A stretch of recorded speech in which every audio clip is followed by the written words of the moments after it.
एक घटना याद आ रही, सुनाती चलूं, सुनिएगा। मैंने किसी संत के माध्यम से सुना था। एक नई नवेली दुल्हन जनकपुरी में आई थी। जब उसका विवाह हो रहा था तो उसने सुना था कि जहां तुम्हारा विवाह हो रहा है वहां एक दिन परमात्मा आएंगे। आज वो दिन आ गया। बढ़िया अपने रसोई में गर्मा गर्म रोटियां सेक के पति को खिला रही थी और जैसे ही भगवान गए आवाज सुनाई दी, दौड़ो दौड़ो परमात्मा आए हैं। ये कानों से होते हुए बात हृदय में पहुंची तो भूल गई कि मैं कर क्या रही हूं। अब मन में यही बात आ गई कि भगवान का दर्शन करना है, भगवान का दर्शन करना है। सोची दौड़ के चलूं, झरोखे से देख लूंगी, दर्शन कर लूंगी। दौड़ी दौड़ी झरोखे के पास पहुंची तो देखा वहां सासू माता जी खड़ी थी। अब क्या करूं? पलट आई, आंगन में खड़ी हो गई। मन तड़प रहा है, प्रभु का दर्शन कैसे करूं, प्रभु का दर्शन कैसे करूं। आंगन में खड़ी थी, भगवान का दर्शन करने के लिए तड़प रही थी। उसी समय प्रभु बाहर से निकल रहे थे। बीच में दीवार थी। हृदय की बात हृदय तक जैसे ही पहुंची प्रभु मुस्कुरा पड़े।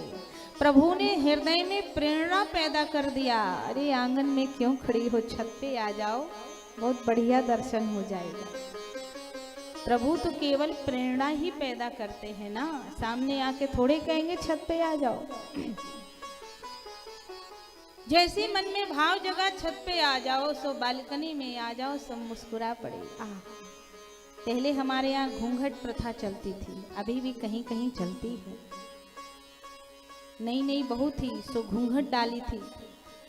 भगवान का दर्शन करने के लिए सीढ़ियों से तेजी से दौड़ते दौड़ते छत पर पहुंची।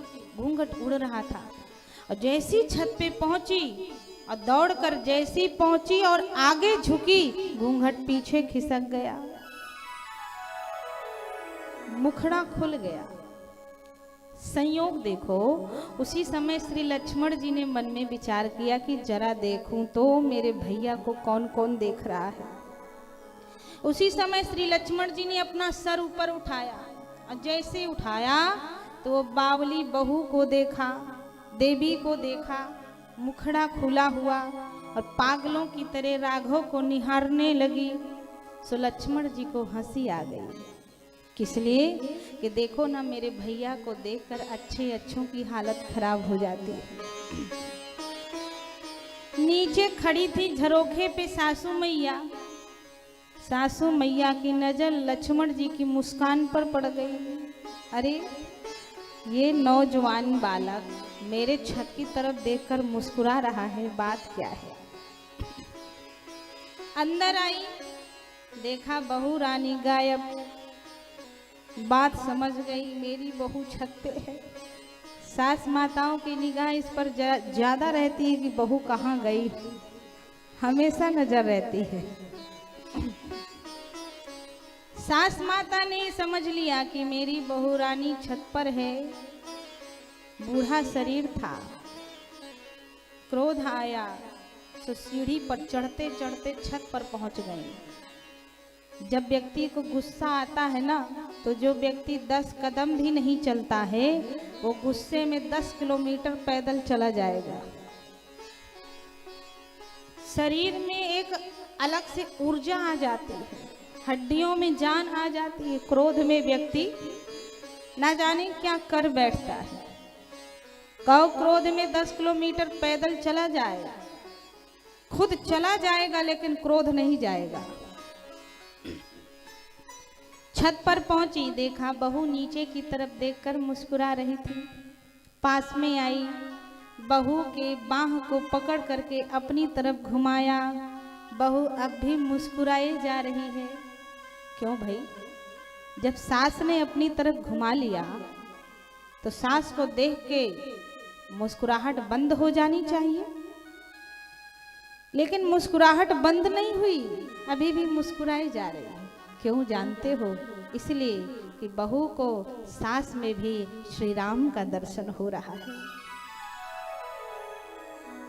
जो भी एक बार प्रभु श्री राम जी का दर्शन कर लेता है ना, उसकी आंखों के सामने दोबारा किसी की छवि आती ही नहीं है, बस प्रभु ही नजर आते हैं। यही तो प्रेम है। प्रेम की यही दशा होती है प्रेमी की, जिससे वो प्रेम करता है ना, उसका चेहरा सब में वही नजर आता है। ये प्रेम की पराकाष्ठा होती है। सिय राम में सब जग जाने। जो भक्त होते हैं वो सब में सिय राम को देखते हैं, और जो सांसारिक जीव होते हैं, जो दूसरे से प्रेम करते हैं, सांसारिक व्यक्ति से, आपने देखा होगा कभी कभी दूसरा भी उसी तरह नजर आने लगता है। आज सामने सास खड़ी है, लेकिन सास में भी भगवान दिख रहे हैं, इसलिए मुस्कुरा रही है। सास का और गुस्सा तेज हो गया। जब कोई गुस्सा हो और उसके सामने मुस्कुरा दो तो वो और गुस्सा हो जाता है, उसका क्रोध और बढ़ता जाता है, शांत नहीं होता। सास को और तेज गुस्सा आया। सास ने डांटना शुरू कर दिया, अरे उल्टा, अरे दुष्टा, तूने सारी मर्यादा नष्ट कर दिया। तो छत पे घूंघट खोल के खड़ी है, ना जाने तुझे कितने लोगों ने देखा होगा। बेचारी मुस्कुरा रही है, उसे कुछ सुनाई नहीं दे रहा, मगन है। सासू मैया ने हिलाया डुलाया, जब होश में नहीं आई तो एक थप्पड़ खींच के गाल में लगाया। यहाँ जितनी सास माताएं बैठी, हाथ जोड़ के निवेदन करती हूँ, कभी भी अपनी बहू पर हाथ मत उठाना, नहीं जो एक गिलास पानी मिल रहा है ना, वो भी मिलना बंद हो जाएगा। अपनी बेटी के ऊपर तो हाथ उठा लेना, लेकिन बहू के ऊपर कभी मत उठाना।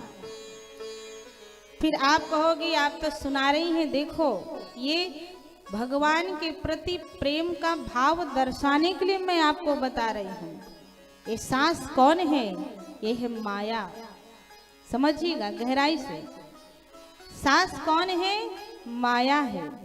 बहू कौन है? जीवात्मा है। राम जी कौन है?